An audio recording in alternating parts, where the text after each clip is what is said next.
Hello everyone, I am Naina Jaiswal, an assistant professor, and in this video we are going to talk about cost accounting. And if you are watching this video for the first time, I'm pretty sure that this is a very new subject for you. So make sure to watch this video till end to really get familiar with the subject. So let's start with our video.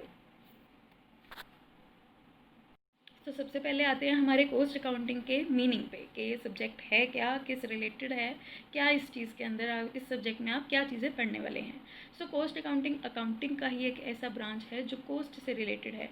इससे पहले आप financial accounting पढ़ चुके हैं, जिसके अंदर आप financial activities को आइडेंटिफाई करना, उनको रिकॉर्ड करना, समराइज़ करके एक फाइनेंशियल स्टेटमेंट प्रिपेयर करना, ये सब सीख चुके हैं। तो कोस्ट अकाउंटिंग की आपको ज़रूरत इसीलिए पड़ती है ताकि आप एक चीज़ के अंदर स्पेशलाइजेशन अपनी हासिल कर सकें। कोस्ट अकाउंटिंग का पर्पज़ ही यही है, एक अलग स्ट्रीम बनाने का पर्पज़ ये है, डिग्री लेवल पर इसको इंट्रोड्यूस करने का पर्पज़ ये है कि आप कोस्ट के अंदर या एक पर्टिकुलर ब्रांच के अंदर अपनी स्पेशलाइजेशन कर सकें। सो कोस्ट अकाउंटिंग के अंदर आप क्या रीड करने वाली हैं, दो वर्ड से मिलाकर कोस्ट अकाउंटिंग बना है, कोस्ट और अकाउंटिंग। सो बेसिकली कोस्ट के रिलेटेड जो भी हम अकाउंटिंग करेंगे, कोस्ट को आइडेंटिफाई करना, कोस्ट को रिकॉर्ड करना, उसको प्रेजेंट करना एंड देन उसी के बेसिस पे फ्यूचर एक्शंस लेना, ये सब कोस्ट अकाउंटिंग का पार्ट है। फाइनेंशियल अकाउंटिंग के अंदर हमारा मेन पर्पस प्रेजेंटेशन से था, उसको समराइज़ करने तक का था। बट कोस्ट अकाउंटिंग एक थोड़ा इनोवेटिव टाइप ऑफ अकाउंटिंग है, थोड़ा क्रिएटिव टाइप ऑफ अकाउंटिंग है, बिकॉज इसके अंदर हमारा जो पर्पज़ है वो सिर्फ कोस्ट को रिकॉर्ड करना नहीं है, उसके बेसिस पे कंपनी के लिए डिसीजंस लेना भी है। So obviously cost is a very important part to run any business, to run any company और any kind of businesses.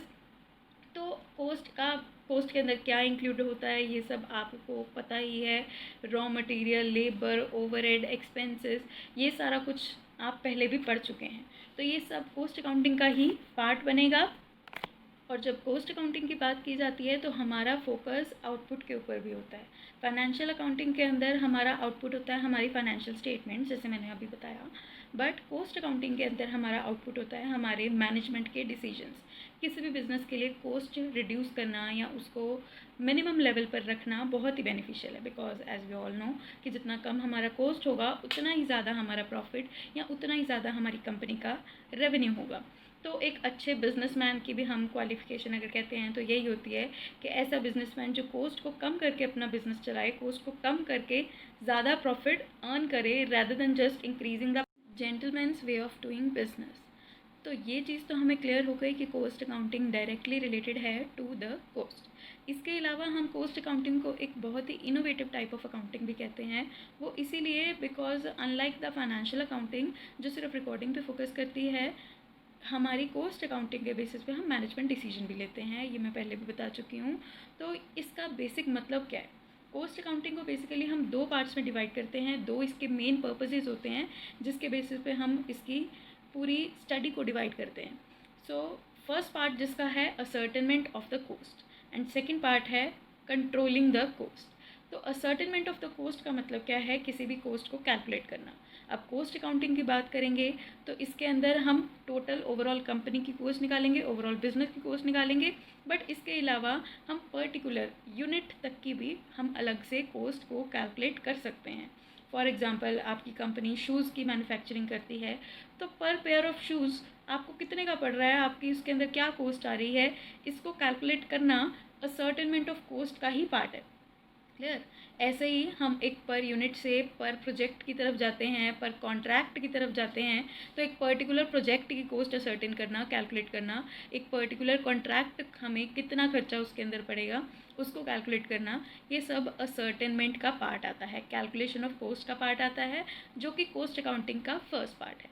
The second part is related to controlling of the cost, या जिसे आप कह सकते हो, जो मैंने बताया कि मैनेजमेंट के डिसीजन में हेल्प करता है, वो कंट्रोलिंग पार्ट ही है इसका। क्योंकि अब आज के टाइम पे एक बिज़नेस अपने कोस्ट को जितना कम करेगा उतना ही ज़्यादा वो कॉम्पिटिटर के कंपैरिजन में प्रॉफिट ज़्यादा अर्न कर पाएगा। तो कोस्ट को कंट्रोल करना यही एक मेन फोकस रह गया है आज के कॉम्पिटिटिव वर्ल्ड में। तो कोस्ट कंट्रोल करने के लिए कोस्ट का पता होना कि एक्चुअली कोस्ट आपकी अभी कितनी हो रही है, जिसे हम असर्टेनमेंट ऑफ कोस्ट वाले पार्ट में कैलकुलेट करेंगे, वो होना ज़रूरी है। असर्टेनमेंट के बेसिस पे हम डिसीजन ले सकते हैं कि अब कौन कौन सी जगह से हम अपने कॉस्ट को रिड्यूस कर सकते हैं, कम कर सकते हैं। और एक चीज़ इसके अंदर बहुत ज़रूरी आती है कि कॉस्ट को कंट्रोल करने का मतलब क्वालिटी को रिड्यूस करना बिल्कुल नहीं है। कॉस्ट रिडक्शन का मतलब है कॉस्ट को रिड्यूस करना, एंड क्वालिटी रिडक्शन का मतलब है अपने प्रोडक्ट की क्वालिटी को रिड्यूस करना। सो एक अच्छा बिजनेसमैन कभी भी अपनी क्वालिटी को हैम्पर नहीं होने देता कोई भी सिचुएशन में। तो क्वालिटी रिडक्शन को हम कॉस्ट रिडक्शन के साथ कंफ्यूज ना ही करें तो अच्छा है। इसके एग्जांपल मैं आपको देती हूँ कि फॉर एग्जांपल आप कोई प्रोडक्ट बना रहे हैं अपनी कंपनी में, जो आप 100 रुपीज़ का सेल कर रहे हैं for 100 grams, 100 rupees for 100 grams. तो अब कंसेप्ट आता है कि ओके, कंपनी को कॉस्ट कंट्रोल करने की ज़रूरत है, कॉस्ट रिडक्शन की ज़रूरत है। तो इस पॉइंट पे आपके लिए वाइज डिसीजन क्या होगा, आप वही 100 ग्राम्स कम पैसों में ऑफ़र करें कस्टमर को, या फिर 100 रुपीज़ में ज़्यादा अमाउंट, मतलब पहले आप 100 रुपीज़ में 100 ग्राम्स ऑफ़र कर रहे थे, तो कॉस्ट रिडक्शन का मतलब क्या होगा कि आप 100 रुपीज़ में आप 120 ग्राम्स ऑफ़र कर दें, या 80 रुपीज़ में 100 ग्राम्स ऑफ़र कर दें। अगर आपकी कंपनी डिसीजन लेती है कि वो 80 रुपीज़ में 70 ग्राम्स ऑफ़र कर रही है, तो this is not cost reduction. इसको आप क्वालिटी रिडक्शन कह सकते हैं कि आपने पैसे कम कर दिए बट क्वालिटी उससे भी ज़्यादा कम कर दी है, क्वांटिटी उससे भी ज़्यादा कम कर दी। बट अगर हम कॉस्ट रिडक्शन की बात करते हैं तो कॉस्ट रिडक्शन आएगा कि आप उसी 100 रुपये में उस क्वांटिटी ज़्यादा प्रोवाइड कर रहे हैं, या कम पैसों में उसको इक्वल क्वांटिटी मतलब 100 ग्राम्स ही प्रोवाइड कर रहे हैं। तो that is cost reduction, but reducing the quantity और quality is not cost reduction. तो ये दोनों कॉन्सेप्ट्स को कंफ्यूज करना बहुत ही ईजी है, बहुत ही फाइन लाइन, थिन लाइन है इन दोनों के बीच में, जो ज़्यादातर बिजनेसेस स्किप कर देते हैं समझने के लिए, और इसी चीज़ का उनको लॉन्ग टर्म में जाके नुकसान होता है। तो कॉस्ट अकाउंटिंग के अंदर अभी तक मैंने आपको जो भी बताया उसको मैं समराइज़ करती हूँ कि इसके अंदर हम डिफरेंट कॉस्ट के बारे में पढ़ने वाले हैं, material, labour, different overheads like factory का खर्चा, ऑफिस का खर्चा, सेल्स का खर्चा, ये सब कुछ आपके कॉस्ट का पार्ट है। तो फर्स्ट चीज़ हमने कॉस्ट अकाउंटिंग में कवर की कि हम इसके अंदर कॉस्ट को स्टडी करने वाले हैं। सेकंड चीज़ हमने की कि अनलाइक फाइनेंशियल अकाउंटिंग, इसके अंदर हम सिर्फ रिकॉर्डिंग पे फोकस नहीं करने वाले, इसके अंदर हम मैनेजमेंट के डिसीजन, कॉस्ट को कंट्रोल करना, रिड्यूस करना, उसके ऊपर फोकस करने वाले हैं। थर्ड हमने स्टडी किया कि ये एक स्पेशलाइज्ड फॉर्म ऑफ अकाउंटिंग है, एक डिफरेंट ब्रांच ऑफ अकाउंटिंग है, जिसके अंदर आप फ्यूचर में जाके स्पेशलाइजेशन भी गेन कर सकते हैं, बिकॉज कॉस्ट अकाउंटिंग के लिए आपके पास एक अलग से डिग्री होती है। कॉस्ट एंड मैनेजमेंट अकाउंटेंट की एक पोस्ट होती है, क्लियर। ये पोस्ट होती बड़ी बड़ी कंपनीज़ में है, छोटे बिजनेसेस इतना अफोर्ड नहीं कर पाते, बट ये अगर आप इस स्ट्रीम को लेकर चलें तो इसके अंदर आप पर्टिकुलर एक डिग्री भी कर सकते हैं, एंड देन इसके बेसिस पे आप आगे जॉब भी ले सकते हैं। सो है बहुत ही इंटरेस्टिंग सब्जेक्ट है, फाइनेंशियल अकाउंटिंग से बहुत ही ज़्यादा इंटरेस्टिंग। अगर आपने फाइनेंशियल अकाउंटिंग अच्छे से नहीं पढ़ा है बीकॉम 1 में, और ये आप अब जाकर पढ़ने लगे हैं कॉस्ट अकाउंटिंग, अब आपको लगता है कि हाँ मुझे पढ़ लेना चाहिए, तो ऐसा बिल्कुल नहीं है कि आपने फाइनेंशियल अकाउंटिंग नहीं किया तो आपको कॉस्ट अकाउंटिंग नहीं समझ आएगा। ऑब्वियसली कुछ बेसिक प्रिंसिपल्स जो हैं वो तो अकाउंटिंग के सेम ही चलते हैं, जो फाइनेंशियल अकाउंटिंग में है वो कॉस्ट अकाउंटिंग में भी आपको देखने को मिलेगा। बट ऐसा कुछ नहीं है कि अगर आपका फाइनेंशियल अकाउंटिंग वीक था तो कॉस्ट अकाउंटिंग भी वीक होगा, बिकॉज ये बहुत ही इंटरेस्टिंग सब्जेक्ट है, बहुत ही प्रैक्टिकल है। इसके अंदर जो भी हम पढ़ते हैं उसको हम रियल वर्ल्ड से कनेक्ट कर पाते हैं। सो बेसिकली ये बहुत ही अच्छा सब्जेक्ट है अगर आप डेप्थ में इसकी स्टडी करें, क्लियर। सो अब नेक्स्ट हम अपनी स्लाइड पे जाते हैं। नेक्स्ट स्लाइड इज़ डेफिनेशन मैंने एक बहुत ही सिंपल सी डेफिनेशन आपको एक यहाँ पर स्टेट करके आपको बताई है बाय वेल्डन। तो डेफिनेशन के अंदर भी सेम कंसेप्ट है कि कोस्टिंग प्रिंसिपल्स के ऊपर बेस्ड होती है हमारी कॉस्ट अकाउंटिंग। कुछ टेक्निक्स हैं, कुछ टूल्स हैं, कुछ मेथड्स हैं पर्टिकुलरली जो कॉस्ट अकाउंटेंट कन्वेंशंस में ही डिसाइड किए जाते हैं। सारे कॉस्ट अकाउंटेंट्स उन्हीं को फॉलो करते हैं, एंड देन उसका डाटा हम आगे जाकर अपनी कंपनी की कॉस्ट एनालिसिस के लिए यूज़ करते हैं। सो बेसिकली वही सब कुछ जो अभी हमने मीनिंग में किया, इंट्रोडक्शन में किया, उसी के बेस पे एक डेफिनेशन स्ट्रक्चर की हुई है। सो इसके बाद आते हैं हम अपने नेक्स्ट स्लाइड पे, which is features of cost accounting. Very important topic आपके एग्जाम्स के पॉइंट ऑफ व्यू से भी और अंडरस्टैंडिंग के पॉइंट ऑफ व्यू से भी। अगर आपको ये फीचर समझ आ जाते हैं तो आई एम श्योर कि आपको कॉस्ट अकाउंटिंग, ये जो हमारा फर्स्ट लेक्चर था, वो कम्प्लीटली समझ आ जाएगा। सो चलते हैं हम फीचर्स के ऊपर। तो कुछ फीचर्स हम इंट्रो के अंदर ऑलरेडी डिस्कस कर चुके हैं, like cost ascertainment. Cost ascertainment मैंने बताया कि कैलकुलेशन ऑफ कोस्ट हो जाती है, पर्टिकुलर यूनिट की भी कर सकते हैं, प्रोजेक्ट की कर सकते हैं, कॉन्ट्रैक्ट की कर सकते हैं, पूरी कंपनी की कर सकते हैं। Basically cost ascertainment means calculation of cost. Then moving on, हमारे पास नेक्स्ट है individual process of operational analysis. तो इसका मतलब क्या है कि आप एक पर्टिकुलर प्रोसेस को, एक पर्टिकुलर स्टेप ऑफ प्रोडक्शन तक की भी कोस्ट निकाल सकते हैं under cost accounting. Financial accounting में क्या होता है कि आप पूरे बिजनेस के ऊपर फोकस करते हैं कि हमारे टोटल बिजनेस के अंदर कितने खर्चे हो रहे हैं और total business at the end of the year हमारे पास क्या प्रॉफिट्स आते हैं। बट कोस्ट अकाउंटिंग के अंदर क्या है कि अगर आपके प्रोडक्ट के अंदर डिफरेंट स्टेप्स इन्वॉल्व हैं, फॉर एग्जांपल आपके प्रोडक्ट की पहले पॉलिशिंग होती है, देन फिनिशिंग होती है, देन पैकेजिंग होती है, तो आप पॉलिशिंग का खर्चा अलग से कैलकुलेट कर सकते हैं, फिनिशिंग का अलग से कैलकुलेट कर सकते हैं, देन पैकेजिंग का अलग से कैलकुलेट कर सकते हैं। तो हर एक ऑपरेशनल एक्टिविटी का या एक इंडिविजुअल प्रोसेस का कोस्ट अगर कैलकुलेट करना है वो सिर्फ कोस्ट अकाउंटिंग की हेल्प से ही पॉसिबल है। देन मूविंग ऑन, हमारा नेक्स्ट स्टेप है सोर्स ऑफ वेस्टेज। अब वेस्टेज एक सोर्स बन जाता है हमारे कंपनी के कोस्ट को इंक्रीज़ करने वाला, कि जितना ज़्यादा आपकी कंपनी अपने रॉ मटेरियल को, अपने रिसोर्सेज को वेस्ट करेगी, उतनी ही कम उसकी एफिशिएंसी, उतना ही ज़्यादा उसका खर्चा पड़ेगा एंड उतना ही कम उसका प्रॉफिट हो जाएगा अल्टीमेटली। तो कोस्ट अकाउंटिंग हमें हेल्प करती है लोकेट करने में कि हमारी वेस्टेज कहाँ हो रही है, कौन से स्टेप पे हो रही है, कौन से लेवल पे जाके हो रही है प्रोडक्शन के, और उसको हम रिड्यूस किस तरीके से कर सकते हैं। क्लियर। फाइनेंशियल अकाउंटिंग में जैसे मैंने अभी बताया कि हमें at the end of the year कि टोटल बिजनेस ने कितना प्रॉफिट कमाया वो पता चलता है। बट फॉर एग्जांपल आपकी कंपनी की 3-4 फैक्ट्रीज़ हैं अलग अलग लोकेशन पे, तो एक पर्टिकुलर फैक्ट्री पर वेस्टेज ज़्यादा हो रही है एंड दूसरी फैक्ट्री पर वेस्टेज कम हो रही है। तो उसको लोकेट करने के लिए कि कौन सी फैक्ट्री की ज़्यादा वेस्टेज हो रही है, वो रिसोर्सेज को ज़्यादा वेस्ट कर रहे हैं, जिसकी वजह से आपका खर्चा ज़्यादा पड़ रहा है, उसको लोकेट करना है तो कोस्ट अकाउंटिंग आपकी हेल्प करेगा। देन मूविंग ऑन, हमारे पास नेक्स्ट है सेलिंग प्राइस डिटर्मिनेशन। ऑब्वियसली अगर आपकी कंपनी आप अच्छे से चलाना चाहते हो तो आप सेलिंग प्राइस ऐसा रखेंगे जिससे आपकी कॉस्ट भी रिकवर हो जाए और आपको प्रॉफिट भी हो जाए। इसी के रिगार्डिंग एक छोटी सी एग्जांपल है मेरे पास चाइना की। चाइना के अंदर मास प्रोडक्शन होती है हर चीज़ की, और आपको पता है कि मैन्युफैक्चरिंग हब है वो एक तरीके से पूरे वर्ल्ड का। तो जब भी हम मैन्युफैक्चरिंग की बात कर रहे हैं, चीप मैन्युफैक्चरिंग की बात कर रहे हैं, तो हमारे दिमाग में बात आती है हमेशा चाइना की। तो चाइना की पॉलिसी क्या है कि वो यूज़ करती हैं डंपिंग टेक्निक्स। डंपिंग का बेसिक मतलब ही है किसी चीज़ को कूड़े में डालना। क्लियर। तो डंपिंग टेक्निक का मतलब है कि अगर चाइना में कोई प्रोडक्ट बनता है जिसकी कॉस्ट उन्हें पड़ती है 100 रुपीज़, तो 100 रुपीज़ के अंदर वो प्रॉफिट मार्जिन लगाते हैं और मार्केट में बेचना उसे 120 रुपीज़ का। बट चाइना जब डंपिंग टेक्निक फॉलो करता है तो वो क्या करता है कि उस 100 रुपीज़ की कॉस्ट वाले प्रोडक्ट को वो 80 रुपीज़ का सेलिंग प्राइस रख के मार्केट में सेल करने के लिए लगा देता है। क्लियर। तो ऐसा प्रोडक्ट जिसकी कॉस्ट ही 100 थी उसको वो 80 के अंदर सेल कर रहा है। ये होती है डंपिंग टेक्निक, मतलब कूड़े के भाव में अपना सामान बेचना। इससे उस कंपनी को फ़ायदा क्या है, उस कंट्री को फ़ायदा क्या है कि लोग अब वो सामान, वो पर्टिकुलर प्रोडक्ट बल्क में ख़रीदेंगे, ये सोच के कि ये बहुत ही ज़्यादा हमें इकोनॉमिकल रेट्स पे, सस्ते पे हमें मिल रहा है, तो ये प्रोडक्ट ख़रीद लिया जाए। तो वही जब मास लेवल पे उसकी सेल्स होती हैं तो उसी से वो अपना प्रॉफिट गेन करती है वो कंपनी और China as a whole country. तो dumping technique is one of the thing that is very common in China. Basic मतलब इसका यही है कि कूड़े के भाव में अपना सामान बेचना। बट इंडिया जैसी कंट्री हो गई या डेवलपिंग कंट्री हो गई जहाँ पर वही प्रोडक्ट फॉर एग्जांपल कोई इंडियन कंपनी भी बना रही है, सेम उसको भी कॉस्ट पड़ रही है 100 रुपीज़ की, और चाइनीज़ कंपनी है जिसको कॉस्ट पड़ रही है 100 रुपीज़ की, सेम वो भी चाहती है प्रॉफिट अर्न करना, वो भी चाहती है प्रॉफिट अर्न करना। तो इंडियन कंपनी तो 80 रुपीज़ में सेल नहीं कर सकती, बट चाइनीज़ कंपनी 80 रुपीज़ में सेल कर रही है, तो इससे लॉस किसका हो गया, इंडियन कंपनी का।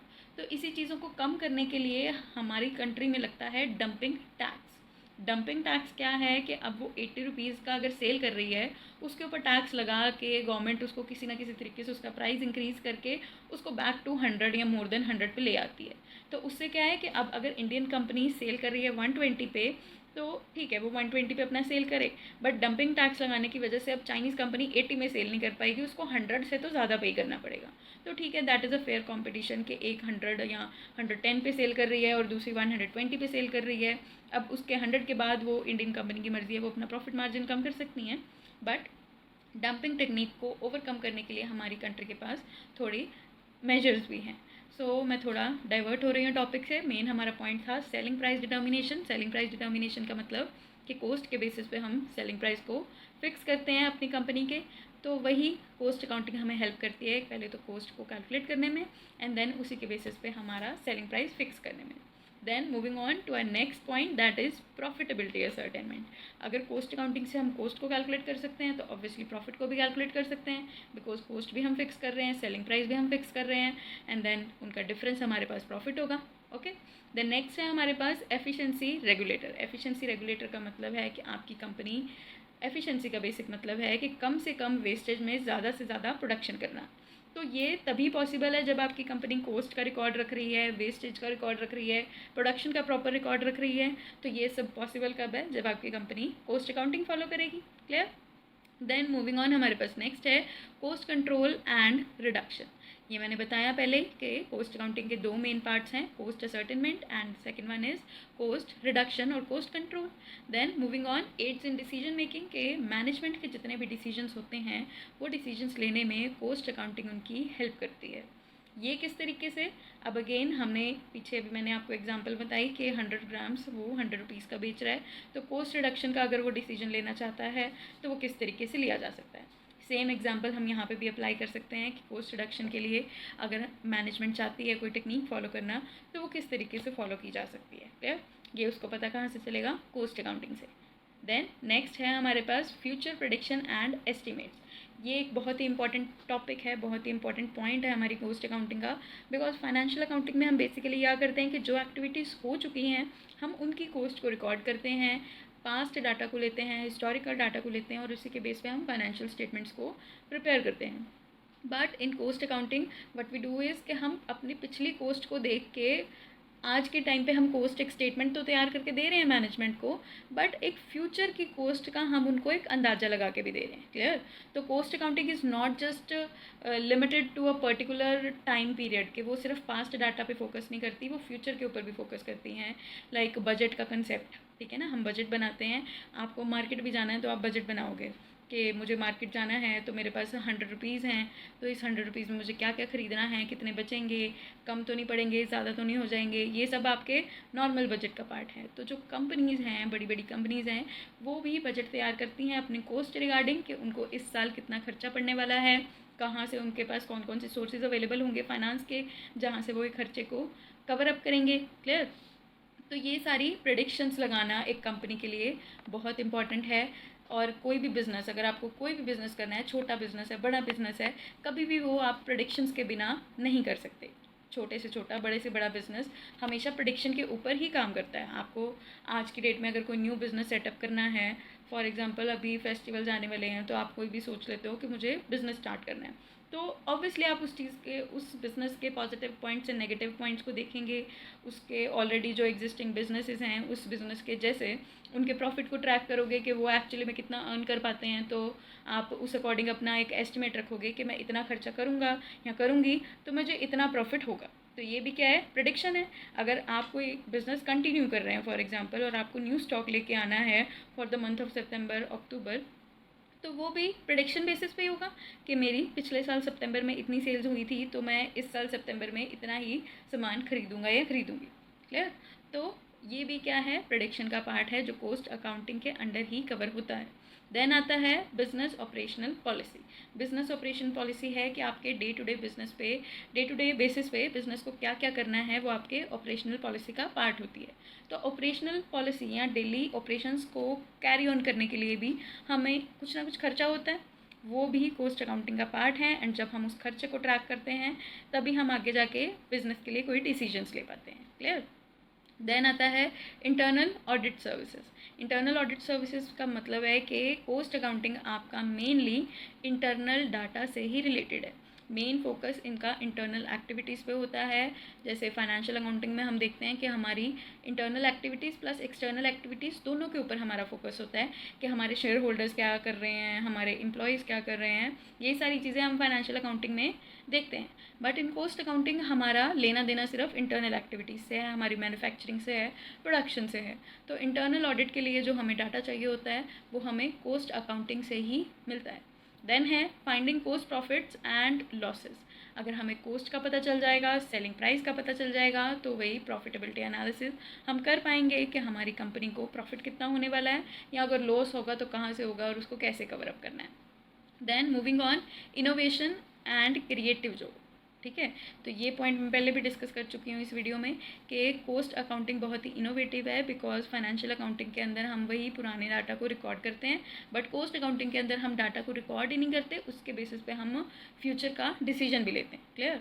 तो मैंने पहले भी बताया कि बहुत ही क्रिएटिव जॉब है, तो हर कोई नहीं कर सकता। जैसे हम कहते हैं कि मैंने भी बताया कि कॉस्ट एंड मैनेजमेंट अकाउंटेंट है वो स्पेशली बड़ी बड़ी कंपनीज हायर करती हैं, छोटे बिजनेसेस हायर नहीं करते, because CMA, cost and management accounting की शॉर्ट फॉर्म CMA।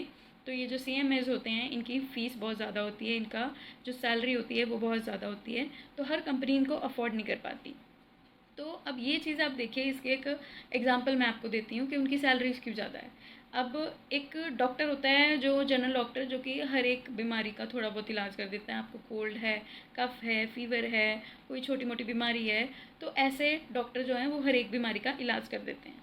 बट कोई हार्ट स्पेशलिस्ट है, कोई न्यूरोसर्जन है, वो एक पर्टिकुलरली एक बॉडी पार्ट से की स्पेशलाइजेशन है उसके पास, कि अगर कोई हार्ट स्पेशलिस्ट है तो वो हार्ट का ही इलाज करेगा, कोई न्यूरो है तो न्यूरो सर्जन आपका ब्रेन के बारे में स्टडी करेगा, आपको उसको डायग्नोस करेगा, उसको क्योर देगा आपका। तो नंबर ऑफ़ जर्नल डॉक्टर्स, जो ये जो जनरल डॉक्टर हैं जो हर बीमारी की आपको दवाई देते हैं थोड़ी बहुत, ये इनका नंबर ज़्यादा है। Obviously number of general doctors are more than number of heart surgeons और न्यूरो सर्जन्स। बट आप ये चीज़ देखिए कि पैसे ज़्यादा कौन कमाता है, आपके हार्ट सर्जन्स या न्यूरो सर्जन्स। क्लियर? कि ऑब्वियसली हम कंपेयर करें कि उनके इनकम को कंपेयर करें तो ज़्यादा इनकम किसकी होगी, जो हार्ट स्पेशलिस्ट होगा या जो न्यूरो सर्जन होगा। ये किस लिए? क्योंकि उस पर्सन के पास उस चीज़ की स्पेशलाइजेशन है। क्लियर? जो जनरल डॉक्टर है जो हर छोटी मोटी बीमारी की आपको दवाई दे रहा है, उसके पास किसी एक पर्टिकुलर चीज़ की स्पेशलाइजेशन नहीं है। उनके अब हार्ट स्पेशलिस्ट के देखो नंबर ऑफ़ पेशेंट्स भी कम हैं, नंबर ऑफ़ डॉक्टर्स भी कम हैं, बट उनकी इनकम ज़्यादा है जस्ट बिकॉज उनके पास उसकी स्पेशलाइजेशन है। सेम चीज़ होती है कॉस्ट एंड मैनेजमेंट अकाउंटेंट्स के केस में भी। कॉस्ट एंड मैनेजमेंट अकाउंटेंट्स की सैलरी ज़्यादा होती है, बट वो सैलरी उन्होंने अर्न की होती है। उनका काम ही क्या है, कॉस्ट को कैलकुलेट करना और मैनेजमेंट को ऐसे डिसीजन सजेस्ट करना, ऐसे आइडियाज़ देना जिससे कि वो मैनेजमेंट अपनी कंपनी की कॉस्ट को कम कर सके। तो अगर कोई कॉस्ट अकाउंटेंट कोई आइडिया देता है, कोई सजेशन देता है, उसको कंपनी इम्प्लीमेंट करती है, तो उसकी कॉस्ट कम हो जाएगी, जिससे उसका प्रॉफिट ज़्यादा हो जाएगा। तो वो जो सैलरी है उसकी कॉस्ट एंड मैनेजमेंट अकाउंटेंट की CMA की, वो उसने अर्न की है। ठीक है, उसे सिर्फ वो सैलरी दी नहीं जा रही, लाइक फाइनेंशियल अकाउंटेंट जो है उसे वो सैलरी दी जा रही है बिकॉज उसने काम किया, फाइनेंशियल स्टेटमेंट्स बनाई। अकाउंटेंट से ज़्यादा सैलरी हमेशा CMA की होगी, और वो इसीलिए होगी क्योंकि उसके जो आइडियाज़ हैं, उसके जो थॉट्स हैं, उसके जो इनोवेटिव आइडियाज़ हैं, उसकी जो क्रिएटिविटी है, उससे कंपनी को कुछ ना कुछ बेनिफिट हो रहा है। क्लियर? लॉन्ग टर्म में। Then moving on to a next, usually adopted by big firms. जैसे मैंने बताया कि CMA की फ़ीस बहुत ज़्यादा होती है और छोटे मोटे बिजनेसेस को इतना ज़्यादा कॉस्टिंग का रिकॉर्ड रखने की ज़रूरत भी नहीं पड़ती, तो ज़्यादातर बड़ी कंपनीज ही कॉस्ट अकाउंटिंग को फॉलो करती हैं। एंड देन हमारे पास पॉइंट आता है science, art and profession. Science, art, profession, ये तीनों के फीचर्स आप पहले भी कर चुके हैं कि साइंस आपका यूनिवर्सल कंसेप्ट होता है, आर्ट के अंदर हर इंडिविजुअल के जितने इंडिविजुअल पे डिपेंड करता है कि वो कितना ज़्यादा प्रोफेशंट हो सकता है एक चीज़ को लेके। देन प्रोफेशन है जिसके लिए आप एक कोड ऑफ कंडक्ट, एक सेट ऑफ प्रिंसिपल्स फॉलो करने पड़ते हैं। तो तीनों के ही फीचर्स हमें कॉस्ट अकाउंटिंग में मिल जाएंगे। तो ये हो गए हमारे कॉस्ट अकाउंटिंग के कुछ मेन फीचर्स। चलते हैं हम नेक्स्ट स्लाइड पे, जो है हमारी difference between financial accounting and cost accounting. So from the starting of this video हमने कुछ ना कुछ इनके डिफरेंसेस कर लिए हैं, तो ये टॉपिक बहुत जल्दी हमारा कवर हो जाएगा। फर्स्ट पॉइंट इसके अंदर जैसे आप देख रहे हैं कि ऑब्जेक्टिव्स हैं, तो ऑब्जेक्टिव ये मैंने पहले भी बताया कि फाइनेंशियल अकाउंटिंग का ऑब्जेक्टिव क्या है, सिर्फ फाइनेंशियल डाटा को रिकॉर्ड करना, फाइनेंशियल स्टेटमेंट्स को प्रिपेयर करना, financial position of the business को आइडेंटिफाई करना और उसको प्रेजेंट करना। बट कॉस्ट अकाउंटिंग का मेन पर्पस हमने 2 पार्ट्स में डिवाइड किया, असर्टेनमेंट एंड कंट्रोल। तो उसके ऑब्जेक्टिव फाइनेंशियल अकाउंटिंग के ऑब्जेक्टिव से थोड़े वास्ट हैं। वो सिर्फ फाइनेंशियल पोजीशन को नहीं बताता, वो मैनेजमेंट को कुछ डिसीजन लेने में, प्लान करने में, कंट्रोल करने में हेल्प करता है। Then moving on, mode of presentation. Mode of presentation आपने फाइनेंशियल अकाउंटिंग में क्या किया है, उसके अंदर आप अकाउंट फॉर्म में हर एक चीज़ को रिप्रेजेंट करते हैं। अकाउंट फॉर्म से मेरा मतलब है टी फॉर्म आती है आपके अकाउंट की, debit credit, debit side credit side, that one. तो जब भी हम फाइनेंशियल अकाउंटिंग परस्यू करते हैं तो उसके अंदर हम डेबिट क्रेडिट करते हैं।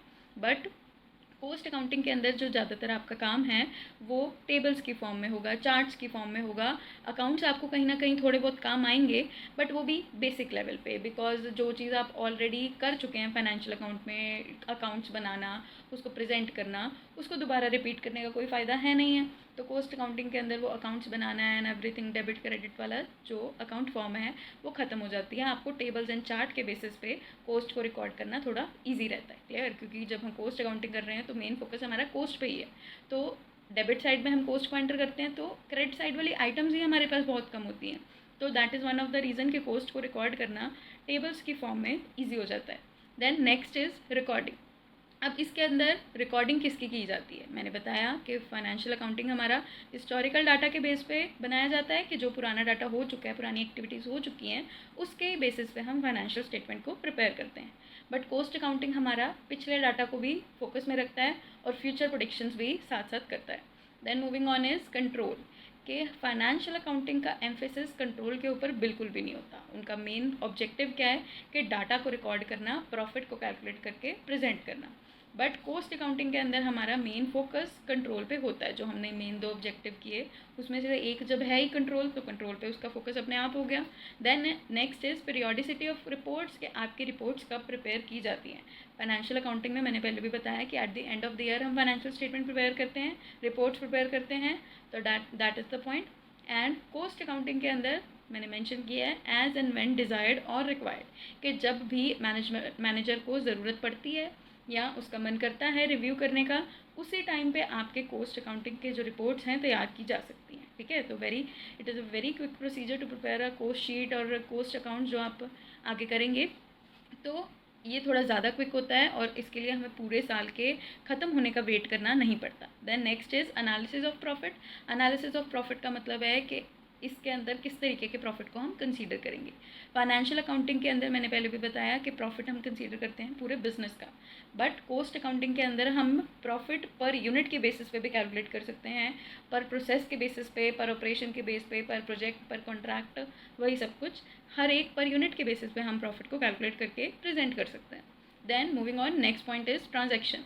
तो जब फाइनेंशियल अकाउंटिंग की बात आती है, मैंने पहले भी बताया कि इसके अंदर हमारी इंटरनल और एक्सटर्नल दोनों ही तरह की ट्रांजैक्शन इंक्लूड हो जाती है, कि कंपनी क्या डिसीजन ले रही है, उसके शेयर होल्डर्स क्या कर रहे हैं, उसके एम्प्लॉयज़ क्या कर रहे हैं, और गवर्नमेंट क्या कर रही है, उसको टैक्स क्या देने हैं, ये सब कुछ हमारा फाइनेंशियल अकाउंटिंग में रिकॉर्ड होता है। बट कॉस्ट अकाउंटिंग के अंदर सिर्फ कंपनी का इंटरनल एक्टिविटीज़ को ही हम रिकॉर्ड करते हैं।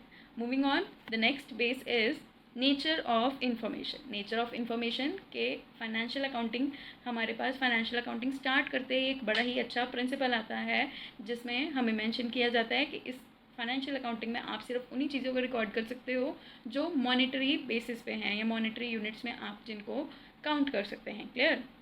तो जो भी आप रिकॉर्ड करते हैं उसके अंदर वो कुछ ना कुछ एक पर्टिकुलर अमाउंट होती है। उसके अंदर आप नंबर ऑफ़ चेयर्स रिकॉर्ड नहीं करेंगे, बट एक्सपेंसेस या आपने उसके ऊपर खर्चा कितना किया है वो आप रिकॉर्ड करते हैं। बट कॉस्ट अकाउंटिंग के अंदर ऐसा नहीं है। इसके अंदर आप मॉनेटरी डाटा को भी रिकॉर्ड करते हैं, नॉन मॉनेटरी डाटा को भी रिकॉर्ड करते हैं। रॉ मटेरियल की बात करें तो रॉ मटेरियल के ऊपर खर्चा कितना हुआ और रॉ मटेरियल कितने यूनिट्स मंगवाए या कितने सेल हुए, ये भी रिकॉर्ड करेंगे। तो उसके एक्सपेंसेस हो गया उसके मॉनेटरी डाटा एंड उसके यूनिट्स हो गया नॉन मॉनेटरी डाटा। ऐसे ही लेबर की बात करेंगे, लेबर भी एक हमारा कॉस्ट का सोर्स ही है। तो हमारी लेबर को हम सैलरीज कितने दे रहे हैं वो मॉनेटरी डाटा हो गया, बट लेबर कितने घंटे काम कर रही है वो हमारा नॉन मॉनेटरी डाटा हुआ। Then next is degree of accuracy. हमारा जो फाइनेंशियल अकाउंटिंग है वो प्रीवियस डाटा के बेस पे बनाया जाता है, तो उसकी एक्यूरेसी लेवल भी ज़्यादा होना चाहिए या ज़्यादा होगा। क्लियर? क्योंकि वो ऑलरेडी वो चीज़ें हो चुकी हैं, प्रीवियस हैपनिंग के बेसिस पे हमने उसको प्रिपेयर किया है। बट फाइनेंशियल हमारी कॉस्ट अकाउंटिंग के अंदर एक्यूरेसी का लेवल उतना ज़्यादा नहीं होता, बिकॉज मैंने बताया कि ये सिर्फ पिछले डाटा को रिकॉर्ड करता नहीं है, बट उसके बेसिस पे फ्यूचर भी प्रिडिक्ट करता है कि फ्यूचर में खर्चा क्या होगा, अगले पूरे साल का बजट बनाना या एक प्लान बनाना, एक एस्टिमेट देना, एक कोटेशन देना, ये सब कुछ कॉस्ट अकाउंटिंग का ही पार्ट है। तो वो सब कुछ अब आप प्रिडिक्ट तो कर सकते हैं कि पिछले साल सितंबर में 1 लाख का खर्चा हुआ था हमारी कंपनी का, तो इस साल सितंबर में भी 1 लाख का होगा या थोड़ा बहुत ज़्यादा आगे पीछे हो सकता है। बट वही कि आप प्रोडिक्शन करोगे, बट उसकी एक्यूरेसी कभी भी 100% नहीं होगी। बहुत ही 1 in a million चांस होगा कि जब आपने एक्यूरेट किया, मतलब 100% एक्यूरेसी आपकी प्रोडिक्शन की निकल आए। Clear? Then next point is selling price. ये हमने पहले भी डिस्कस किया कि फाइनेंशियल अकाउंटिंग में हम सेलिंग प्राइस डिटर्मिन नहीं करते, बट कॉस्ट अकाउंटिंग में हम करते हैं। Then next is stock valuation. Stock valuation financial accounting में हम कर चुके हैं। उसमें भी हमें ये पॉइंट आया था कि कॉस्ट प्राइस और market value which ever is less, उस पर ही हम अपने स्टॉक को रिकॉर्ड करते हैं, सारी एसेट्स को रिकॉर्ड करते हैं। बट कॉस्ट अकाउंटिंग पे हमेशा हम एट कॉस्ट ही चीज़ों को रिकॉर्ड करेंगे। ऑब्वियसली जब हम कॉस्ट को ही एनालिसिस कर रहे हैं, कॉस्ट के ऊपर ही ये सारा सब्जेक्ट बेस्ड है, तो ऑब्वियसली हम कॉस्ट के ऊपर ही उसको लेकर चलेंगे। देन डाटा एंड फिगर्स की बात करते हैं कि जब भी हम फाइनेंशियल अकाउंट्स प्रिपेयर करते हैं तो वो एक्चुअल डाटा के बेसिस पे होता है, एक्चुअल फिगर्स के बेस पे होता है, बिकॉज वो चीज़ें ऑलरेडी हो चुकी हैं, वो एक्सपेंसेस हो चुके हैं, वो प्रॉफिट ऑलरेडी अकर हो चुका है। बट कॉस्ट अकाउंटिंग कभी भी हमारा एक्चुअल डाटा के बेसिस पे नहीं होता। मतलब अगर आप पास्ट डाटा को रिकॉर्ड कर रहे हैं तो ऑब्वियसली एक्चुअल डाटा होगा, बट अगर आप फ्यूचर को प्रिडिक्ट कर रहे हैं, बजट बना रहे हैं, प्लान बना रहे हैं, तो वो कभी भी एक्चुअल डाटा के बेस पे नहीं होगा। देन गाइडेड बाय बेसिकली ये कौन कौन सी चीज़ों को फॉलो करके फाइनेंशियल अकाउंटिंग बनाई जाती है। फाइनेंशियल अकाउंटिंग के आप के अंदर देखेंगे आपके कंपनीज लॉ का बहुत बड़ा कंट्रीब्यूशन है, कोर्ट के ऑर्डर्स का, आपकी गवर्नमेंट के ऑर्डर्स का, ये सब का बहुत बड़ा पार्ट है फाइनेंशियल अकाउंटिंग में। और फाइनेंशियल अकाउंटिंग को अकाउंटेंट्स हैंडल करते हैं, एंड अकाउंटेंट्स की एक ऑर्गेनाइजेशन है ICAI। तो वो जो प्रिंसिपल सेट करते हैं, वो जो अकाउंटिंग स्टैंडर्ड सेट करते हैं, वही फाइनेंशियल अकाउंटिंग में हम फॉलो करते हैं। बट कॉस्ट अकाउंटिंग के अंदर ऐसा नहीं है। कॉस्ट अकाउंटिंग मैंने पहले बताया कि ICWAI ऑर्गेनाइजेशन है जो कि कॉस्ट अकाउंटेंट्स के लिए बेसिक कोड ऑफ कंडक्ट या प्रिंसिपल्स को स्ट्रक्चर करते हैं, तो उसी के बेसिस पे हमारी कॉस्ट अकाउंटिंग चलती है। तो ये थे हमारे कॉस्ट अकाउंटिंग के फीचर्स और उसका फाइनेंशियल अकाउंटिंग से डिफरेंस। अगर ये दोनों टॉपिक आपको समझ आ जाते हैं तो ट्रस्ट में ये सब्जेक्ट आपके लिए बहुत ही ज़्यादा इंटरेस्टिंग है, बहुत ज़्यादा यूज़फुल है, जिसको आप एक्चुअली कहीं ना कहीं पे यूज़ करोगे। क्लियर? तो इसी के साथ हमारा ये टॉपिक ख़त्म होता है। बट उससे पहले मैंने एक मेमोरी बोर्ड तैयार किया आपके लिए। इस मेमोरी बोर्ड में इस वीडियो में जो भी हमारे पास चीज़ें आई हैं उसका एक छोटा सा समरी है, जिससे आपको इसको रिटेन करने में थोड़ा इजी हो जाएगा। तो फर्स्ट पिक्चर हमें शो करती है कॉस्ट असर्टेनमेंट, सेकंड पिक्चर हमें शो करती है कॉस्ट कंट्रोल, थर्ड पिक्चर हमें शो करती है कि जितना कम कॉस्ट उतना ही ज़्यादा हमारा प्रॉफिट। देन है हमारे पास ICWAI का एक लोगो, जिसमें जो कन्वेंशन या जो प्रिंसिपल स्ट्रक्चर करते हैं कॉस्ट अकाउंटेंट्स के लिए, एंड वो जो पर्सन है जो बड़ी बड़ी कंपनीज की कॉस्ट अकाउंटिंग को हैंडल करते हैं, वो कॉस्ट मैनेजमेंट अकाउंटेंट्स कहलाते हैं, CMAs। देन आता है हमारे पास पास्ट एंड फ्यूचर वाला कंसेप्ट कि हमारी जो कॉस्ट अकाउंटिंग है वो सिर्फ हमारे पास्ट डाटा से रिलेटेड नहीं है, हमारे फ्यूचर डाटा से भी रिलेटेड है, जिसके बेसिस पे हम बजट्स बनाते हैं, सेल्स प्राइस डिटर्मिन करते हैं और बिज़नेस के कुछ पॉलिसीज़ या ऑपरेशनल पॉलिसीज स्ट्रक्चर करते हैं। सो ओवरऑल बहुत ही इनोवेशन वाला सब्जेक्ट है, बहुत ही इनोवेटिव, बहुत ही क्रिएटिव सब्जेक्ट है, और आगे जाकर और इंटरेस्टिंग बन जाएगा। तो यहाँ पे ही हमारा आज फर्स्ट लेक्चर ख़त्म होता है, फर्स्ट टॉपिक हमारा ख़त्म होता है। Thank you so much for watching till and, and please subscribe करना इस चैनल को, ताकि आप बाकी सब्जेक्ट्स की वीडियोज़ जो आपके बाकी प्रोफेसर्स अपलोड करेंगे वो सब भी आप टाइम टू टाइम देख सकें। Okay, thank you so much and I will see you in the next one. Thank you so much for watching my video, and please subscribe to the channel. Let's commerce it and help me grow it. Thank you.